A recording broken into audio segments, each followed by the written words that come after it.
The hurricanes are increasingly moving slower than they were in the last century. How does that dovetail with climate change? Is that an effect of climate change? It certainly has deleterious effects once these large storm systems just hang out over land.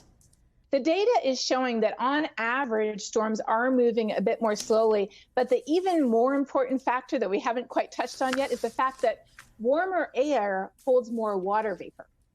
So when a storm comes along, as they always do, there's more water vapor for that storm to sweep up and dump on us today than there was 50 or 100 years ago.